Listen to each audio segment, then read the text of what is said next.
innaka antal alimul hakim. Sebelumnya coba berdiri dulu, rapiin dulu bajunya, udah rapi aku dulu. Udah ya, udah pada rapi. Sebelumnya kalian tahu nggak di sini Teteh bakal ngejelasin apa? Belum. Di sini kita teh mau bimbingan kelompok. Ada yang tahu nggak bimbingan kelompok itu apa? Nah, di sini kita akan melakukan bimbingan kelompok dengan layanan untuk menentukan sekolah lanjutan setelah MTS itu bakal ngambil kemana. Nah, sebelumnya di sini ada pengertian bimbingan kelompok. Nah, bimbingan kelompok ini adalah salah satu teknik dalam bimbingan kelompok untuk memberikan bantuan kepada peserta didik atau konseling yang dilakukan oleh seseorang pembimbing atau konselor melalui kegiatan atau kelompok yang dapat berguna untuk mencegah perkembangan masalah-masalah yang akan dihadapi oleh anak. Nah, selanjutnya di sini ada tujuan umum dan tujuan khusus dari bimbingan kelompok. Tujuan umumnya adalah berkembangnya kemampuan sosialisasi siswa, khususnya untuk kemampuan komunikasi peserta layanan. Tujuan khususnya adalah untuk membahas topik-topik tertentu yang mengandung permasalahan aktual atau hangat dan menjadi perhatian peserta didik. Di sini selanjutnya ada asas-asas bimbingan kelompok. Yang pertama ada asas kesukarelawan, yang kedua ada asas keterbukaan, ketiga ada asas kegiatan, keempat asas kekinian, kelima asas kenormatifan, dan keenam asas kerahasiaan. Nah, di sini ada teknik bimbingan kelompok, teknik bimbingan kelompok. Yang pertama ada diskusi kelompok, yang kedua ada bermain peran, yang ketiga konkur program, yang keempat ada karya wisata, kelima pengajaran media, keenam permainan simulasi. Nah, kita itu menggunakan diskusi kelompok kayak gini. Ada materi layanannya. Sebelumnya kalian udah siap lagi untuk belajar? Siap? Siap. Layanannya menentukan sekolah setelah lulus SMP atau MTS. Nah, kan setelah lulus SMP atau MTS itu terbagi menjadi 3 ya. Ada SMA, ada madrasah aliyah, dan ada sekolah menengah kejuruan. Nah, arah tujuan setelah SMP ini adalah jalur pendidikan terdiri dari atas pendidikan formal, non formal, dan informal yang dapat saling melengkapi dan memperkaya. Jenis pendidikan itu mencakup pendidikan umum, kejuruan, akademik, profesi, vokasi, keagamaan, dan khusus. Nah, sekarang kalian mau menyelesaikan kan setelah lulus SMP mau kemana? Kan itu harus pendidikannya. Nah, jenis-jenis sekolah setelah menengah pertama itu ada 3. Selanjutnya ada SMA yang menawarkan pendidikan yang lebih bersifat akademis dan umum, yang mempersiapkan siswa untuk melanjutkan pendidikan ke jenjang yang lebih tinggi. Yang kedua ada madrasah aliyah.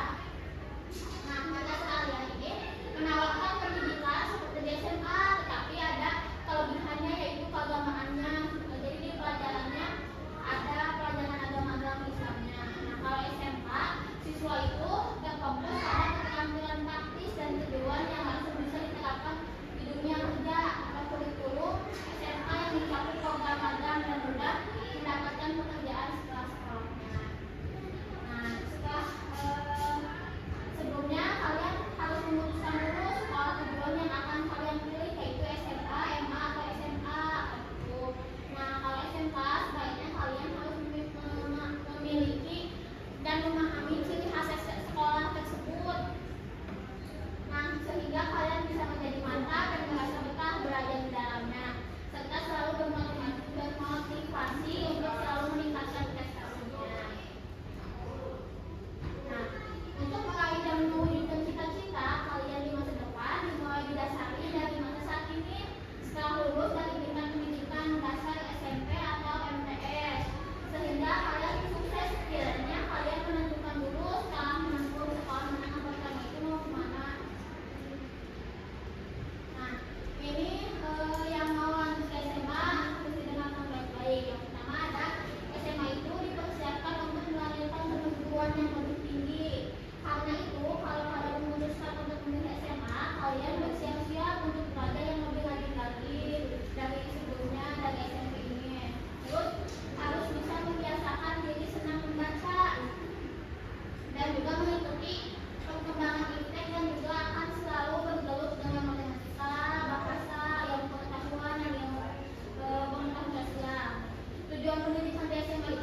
siswa untuk SMA, MA, dan SMK. Bagaimana cara mencari informasi dari siswa ke sekolah di SMA, MA, atau SMK itu? Oh enggak, ini enggak. Menurut Ibu, bagaimana pilihan sekolah lanjutan saya akan mempengaruhi ke depannya berkarir saya? Kalau pertanyaan ingin menjawab ya, kalau pertanyaan siapa itu kan? Rifki. Kalau yang beasiswa itu ada yang bernama KIP kalau misalnya ke SMA. Nah, kalau misalnya informasinya kamu bisa cari tahu langsung ke sekolahnya atau di internet apa aja persyaratan KIP. Nanti kamu kalau misalnya membaca langsung saya siswa yang mau mengajukan KIP. Pertanyaan selanjutnya, pipa yang atlet yang sekolah keolahragaan kan? Cita-cita kamu sebelumnya pengen jadi atlet kan? Nah, bisa kalau apa sih sekolah itu bisa mempengaruhi untuk selanjutnya. Kalau misalnya kamu mau atlet, mending masuk ke sekolah yang khusus dikhususkan olahraga. Jadi nanti kesananya kamu akan menjadi atau apa sih? Ringnya gitu. Jadi nanti untuk kedepannya lebih gampang. Sebelumnya kita main ice breaking dulu, boleh? Kita main ice breaking. Siap? Di sini kita main ice breaking dengan bernama truth or dare. Nanti kalian harus, kalau truth itu apa?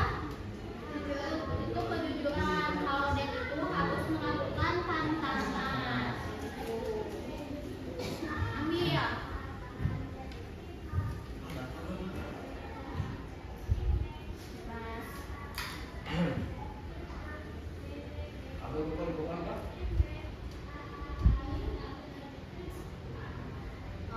Dari kamu dulu apa?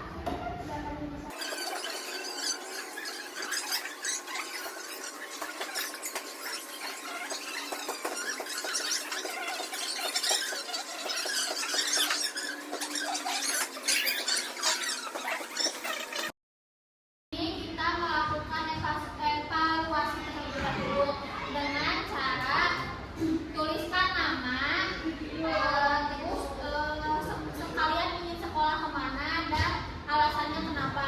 Boleh tulis.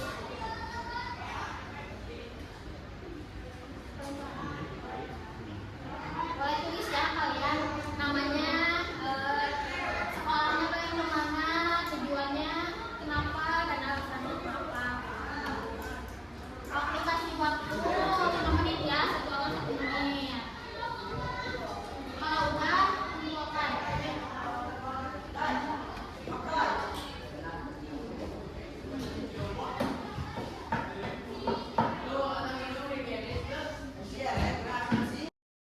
Kesimpulannya, setelah kalian lulus SMP atau yang kayak gini, ada beberapa jalur pendidikan yang bisa diambil. Yang pertama ada